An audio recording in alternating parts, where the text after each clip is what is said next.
আমরা চাইলে ইউটিউবের ভিডিওগুলো কিন্তু আমরা আমাদের ওয়েবসাইটে দেখাতে পারি, তাই না? সেটার জন্য কি করতে হয়, একটা ভিডিওতে যেতে হয়, তারপরে এখানে যে শেয়ার বাটন আছে এই শেয়ার বাটনে ক্লিক করতে হবে, তাই না? তারপরে এমবেড নামে যে বাটনটা আছে এই বাটনে ক্লিক করতে হয়। তো এখানে দেখেন কপি নামে একটা বাটন আমরা দেখছি। এই বাটনে যখন আমরা ক্লিক করব, এই যে এখানে যে এইচটিএমএল কোডগুলো আছে এই কোডগুলো কপি হয়ে যাবে। আমি দেখাচ্ছি, দেখেন এখানে আমি কন্ট্রোল ভি প্রেস করে পেস্ট করলাম, এই যে দেখেন ওই কোডগুলো কিন্তু কপি হয়ে গেছে। এই কোডগুলো কপি করার জন্য আমাকে এইভাবে ধরে সিলেক্ট করা লাগছে না, তারপরে আবার কপি করা লাগছে না, এইভাবে জাস্ট এই একটা বাটনে ক্লিক করলেই সব হয়ে যাচ্ছে, তাই না? তো এই কাজটা করতে হবে হলো জাভাস্ক্রিপ্ট দিয়ে। তো প্রথমে আমি একটা নিয়ে কাজ করব, কারণ আপনার যদি একটা লাগে তাহলে কিভাবে কাজ করবেন, আবার যদি মাল্টিপল মানে একই পেজে যদি অনেকগুলো নিয়ে কাজ করা লাগে সেটা কিভাবে করবেন সেটাও দেখাবো। তো প্রায় সেম, একটা নিয়ে কাজ করলে আবার মাল্টিপল আইটেম নিয়েও আপনি কাজ করতে পারবেন। তো চলেন শুরু করি। এখানে আমি একটা ডিভ এলিমেন্ট নিয়েছি, ক্লাস নেম নিয়েছি কোড র্যাপার। এই যে কোডগুলো টেক্সট এরিয়ার ভিতরে রেখেছি, হ্যাঁ। তো টেক্সট এরিয়ার ভিতরে রাখার পরে এখানে দেখেন একটা কোড পাবেন, মানে এইটুকু তো এই যে প্রথম লাইনটা, হ্যাঁ, কিন্তু এইটা আবার কিভাবে সেকেন্ড লাইনে শো হচ্ছে, পরের এই লাইনটাও যেন নতুন লাইনে শো হয় এর জন্য আমি এখানে এই কোডটা ইউজ করেছি। তারপরে এই লাইনটার পরেও আমি এই কোডটা ইউজ করেছি যেন এই লাইনটা আবার পরের লাইনে শো হয় এই জন্য। তো যার কারণেই এইসব কোড লাইনগুলো নতুন নতুন লাইনে আমরা দেখছি। ওকে, তারপরে এখানে যে একটা বাটন নিয়েছি, এই যে এই বাটনটা, এই বাটনটাতে আমি একটা ক্লাস নেম দিয়েছি। তো চলেন দেখে আসি যে স্টাইলটা কিভাবে করেছি। এটা তো আমি আগের ভিডিওতেও দেখিয়েছি যে এই যে সেই কোডগুলোই এখনও আছে, আমি নতুন কোনো কোড অ্যাড করি নাই। আচ্ছা, এখানে এই কোডের দরকার নেই, এগুলো আমি রিমুভ করে দিই। আচ্ছা, কোড র্যাপার এটা সিলেক্ট করে আমি জাস্ট এখানে প্যাডিং ইউজ করেছি, বর্ডার বটম মানে এই যে নিচে যদি মাল্টিপল আইটেম অ্যাড করি তাহলে একটা নিচে একটা বর্ডার আসবে, আর কোড র্যাপারের লাস্ট আইটেমটা নিচে কোনো বর্ডার থাকবে না। ওকে, তো এই যে টেক্সট এরিয়া, এখানে আমি বেশ কিছু কোড অ্যাড করেছি, এটা কোনো রিসাইজ করা যাবে না। মিনিমাম একটা হাইট দিয়েছি, উইথ হাইট 100% দিয়েছি, প্যাডিং দিয়ে রেখেছি এর ভিতরে 20 পিক্সেল, আর প্যাডিং রাইট দিয়েছি ডানে 70 পিক্সেল। মানে এখানে দেখেন কপি বাটন আছে না, এই বাটনটার জন্য যেন এখানে জায়গা রাখে এই জন্য। আর আউটলাইন মানে ক্লিক করলে যেন এখানে আবার বর্ডার না আসে। আর বক্স সাইজিং বর্ডার বক্স দিতে হবে, কারণ এই টেক্সট এরিয়াতে আমি প্যাডিং ইউজ করেছি, বর্ডার ইউজ করেছি। এই বক্স সাইজিং বর্ডার বক্স যদি না দেন তাহলে টেক্সট এরিয়ার উইথ কিন্তু বেড়ে যাবে, মানে টেক্সট এরিয়া যদিও ডিবের ভিতরে আছে কিন্তু ডিবের থেকে এর উইথ বেড়ে যাবে। এই জন্য বক্স সাইজিং বর্ডার বক্স দিয়ে এটা কভার করতে হবে। এখন টেক্সট এরিয়ার ভিতরে যত প্যাডিং অ্যাড করি না কেন এটার উইথ 100%ই থাকবে, এর থেকে বেশি হবে না। ডিসপ্লে ব্লক দিয়েছি, আর লাইন হাইট এর ভিতরে যে টেক্সটগুলো আছে এইগুলোর লাইন হাইট আর কি একটু বাড়িয়ে দিয়েছি। এরপরে হলো এই যে বাটনটা, এই বাটনটার ডিজাইন আমি করেছি, এটা পজিশন অ্যাবসোলিউট দিয়ে একেবারে এখানে ডানে নিচে শো করিয়েছি। রাইট 0 বটম 20 পিক্সেল দিয়েছি, কারণ কোড র্যাপারে বটমে 20 পিক্সেল আছে এই জন্য। আর এখানে পজিশন রিলেটিভ দিতে হবে, না হলে কিন্তু এই বাটনটা কোড র্যাপারের বাইরে চলে যাবে। আচ্ছা, তারপর এখানে কার্সার পয়েন্টার প্যাডিং দিয়েছে, বর্ডার দিয়েছে, আউটলাইন দিয়েছে, নান, এগুলো করেছি। আর এগুলো আমি পরে দেখাবো। এই ছিল হলো ডিজাইনের কাজ। তো চলেন এবার আমি টেক্সট এরিয়া মানে এই এলিমেন্টটা সিলেক্ট করে ফেলি। এখানে কিওয়ার্ড নিই, লেট কিওয়ার্ডই নিলাম, এলিমেন্ট নাম দিলাম ডকুমেন্ট ডট কোয়ারি সিলেক্টর যেহেতু আমি একটা সিলেক্ট করছি এই জন্য আমি কোড র্যাপার এটাকে সিলেক্ট করব, তারপরে কোড র্যাপারের ভিতরে যে টেক্সট এরিয়া আছে এটা সিলেক্ট হবে। ওকে, সিলেক্ট হলো, এখানে কিন্তু সিলেক্ট হবে। হ্যাঁ, এটা নতুন করে দেখার কিছু নাই। তারপরে কি হবে, এখানে আমি প্রথমে যে কাজটা করতে চাচ্ছি যে এখানে দেখেন একটা স্ক্রোল আছে। হ্যাঁ, তো আমি চাচ্ছি যে এর ভিতরে কন্টেন্ট যতই থাকুক না কেন কন্টেন্টের হাইট অনুসারে এই টেক্সট এরিয়ার হাইট অটোমেটিক সেট হয়ে যাবে। টেক্সট এরিয়ার হাইট কিন্তু এমনি এমনি অটোমেটিক এটা সেট হয় না। তো এখানে আমি সেই কোডটা আগে অ্যাড করব। তাহলে এখানে dot style CSS code add করতে হবে না, ডট স্টাইল হাইট ইকুয়াল এর ভ্যালু অ্যাসাইন করতে হবে। এটাকেই সিলেক্ট করব। তো হাইটটা এখান থেকে নেবে, জাভাস্ক্রিপ্টের মাধ্যমে নিতে হবে। স্ক্রোল হাইট এটা অ্যাড করতে হবে। তো স্ক্রোল হাইট দিয়ে আমরা শুধু এখানে হাইটটাই পাবো, নাম্বার আর কি পাবো। তো এখানে প্লাস পিক্সেল অ্যাসাইন করে দিতে হবে। তাহলেই হবে।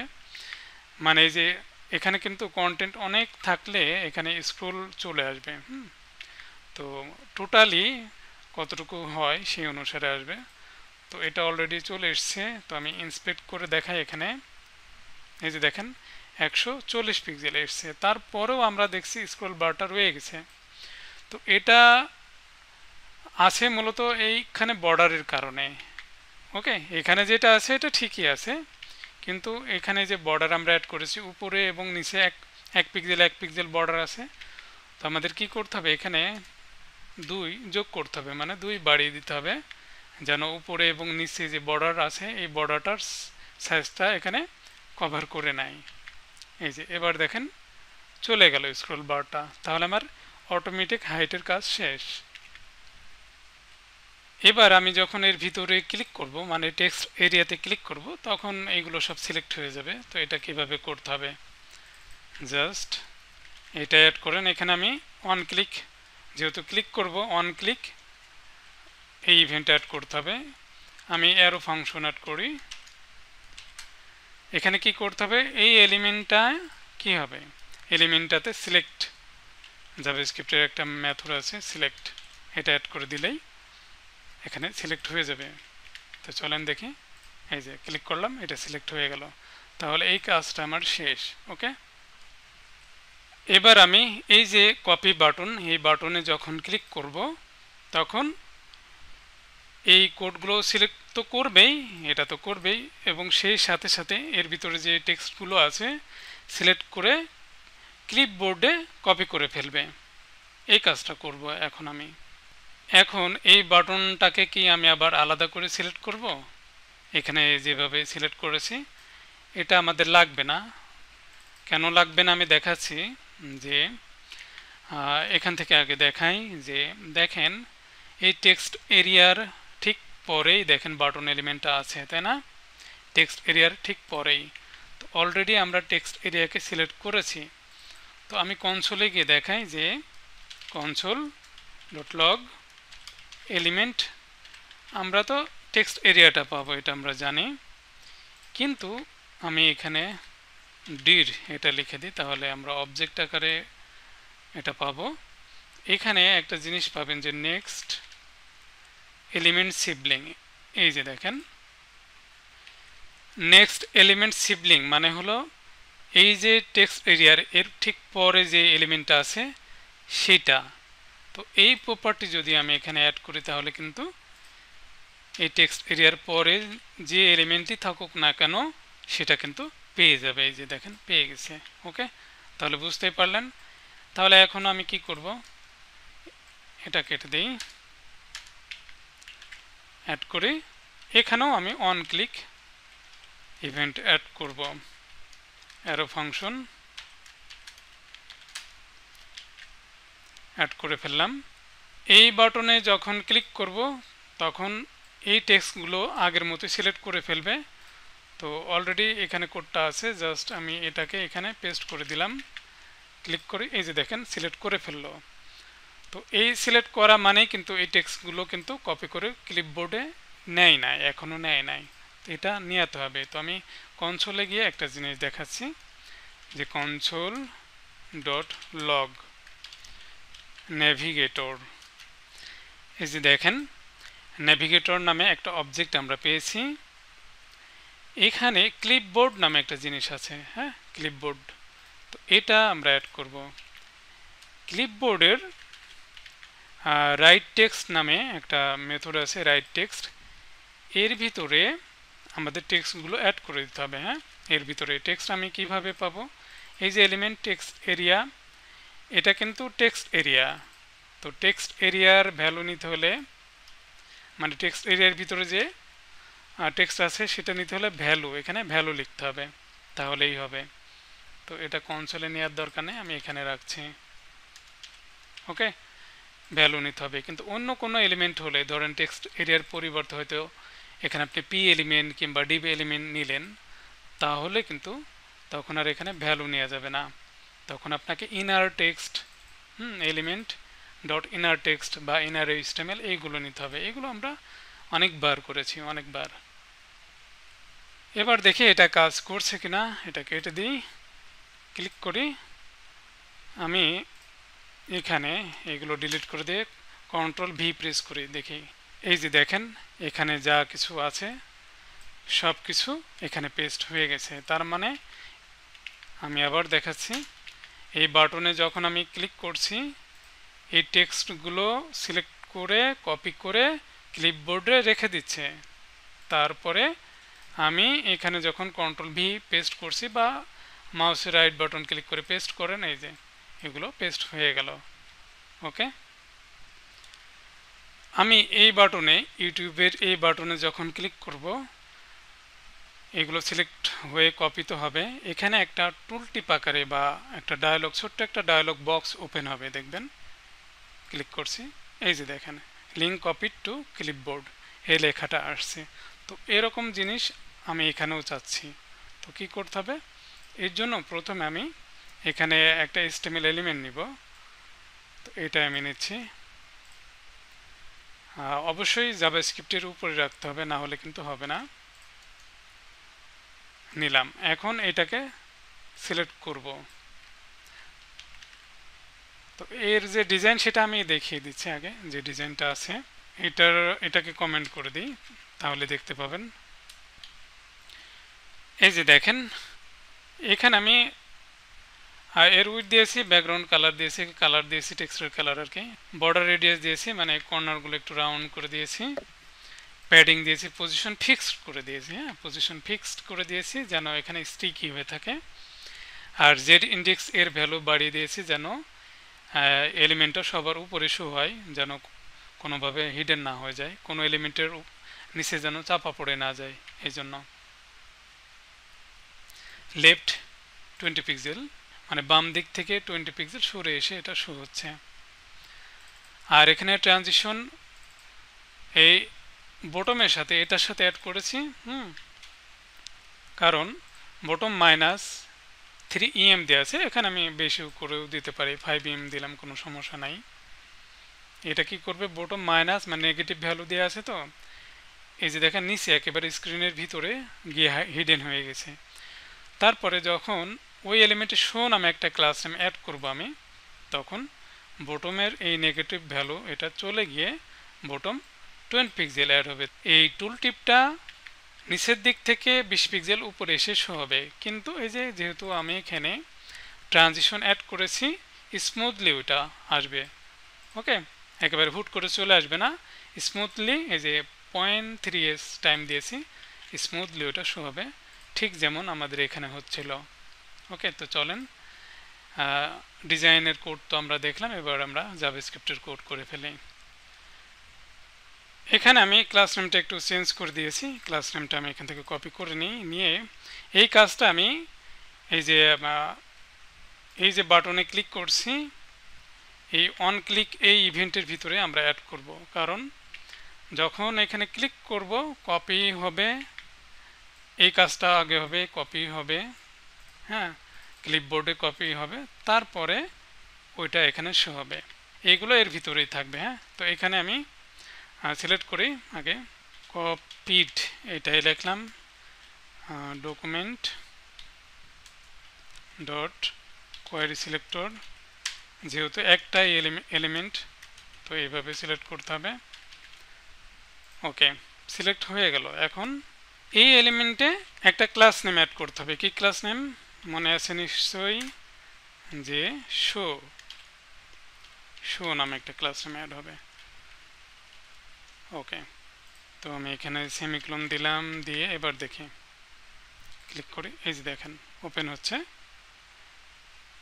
কিন্তু ইউটিউবের মতো যদি আমি চাই যে অটোমেটিক আবার হাইড হয়ে যাবে, তাহলে আমাকে এখানে আরেকটা কাজ করতে হবে, যে আমি সেট টাইম একটা টাইম দিয়ে দেব। সেট টাইম আউট এর মাধ্যমে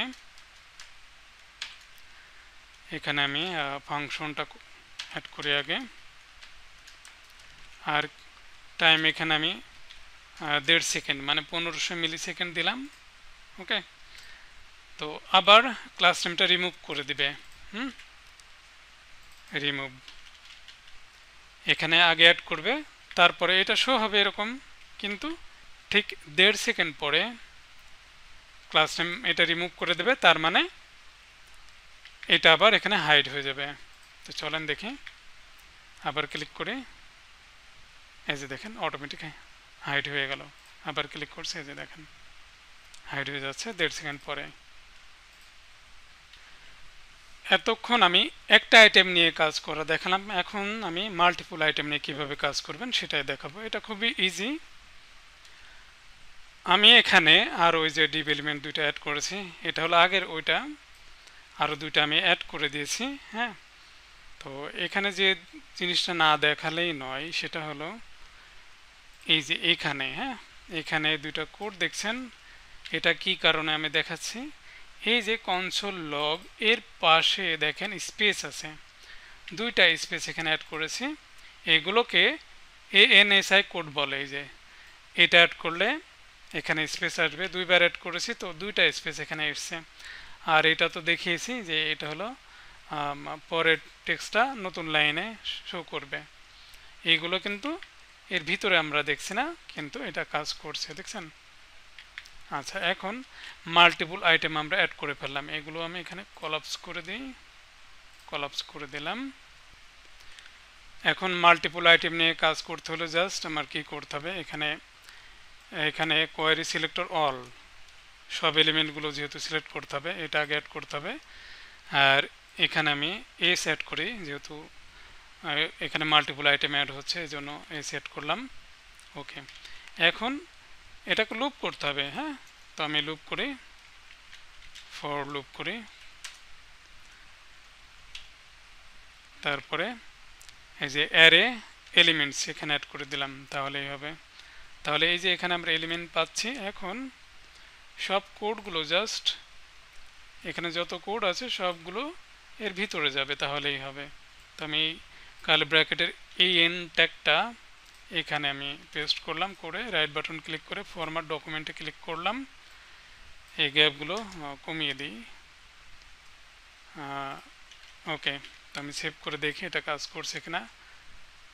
এটাতে ক্লিক করলাম, এটাতেও ক্লিক করলাম, এটাতেও ক্লিক করলাম। এই যে এখন আমি দেখি পেস্ট করে এগুলো ডিলিট করে দিয়ে, এই যে এটা কপি হয়েছে। আমি আবার এখানে ক্লিক করি, কন্ট্রোল ভি, এই যে দেখেন এগুলো কপি হলো। আবার এটাতে ক্লিক করলাম, কন্ট্রোল ভি, এই যে দেখেন এইগুলো কিন্তু পেস্ট হয়ে গেল। তাহলে এটা করে ফেলেন, আশা করি পারবেন, কঠিন কিছু না। আমি প্রত্যেকটা কোড ধরে ধরে বুঝিয়ে দিয়েছি, মনে হয় না এটা আপনার কাছে কঠিন মনে হবে। আমার বিশ্বাস একটু ট্রাই করলে আপনিও করতে পারবেন। ভিডিওটি দেখার পর যদি আপনার মনে হয় আপনি ভালো কিছু শিখতে পেরেছেন, তাহলে আমার অনুরোধ, মনের ভিতর কোনো রকম হিংসা পুষে না রেখে ভিডিওটি শেয়ার করে দিন, কারণ আপনার একটা শেয়ারে হয়তো আরও 5 জন উপকৃত হতে পারে। আর এরকম টিউটোরিয়াল যদি আরও পেতে চান, তাহলে ভিডিওটি নিচে যে সাবস্ক্রাইব বাটন আছে তাতে ক্লিক করুন এবং পাশে থাকা বেল আইকনটিতেও ক্লিক করে রাখুন।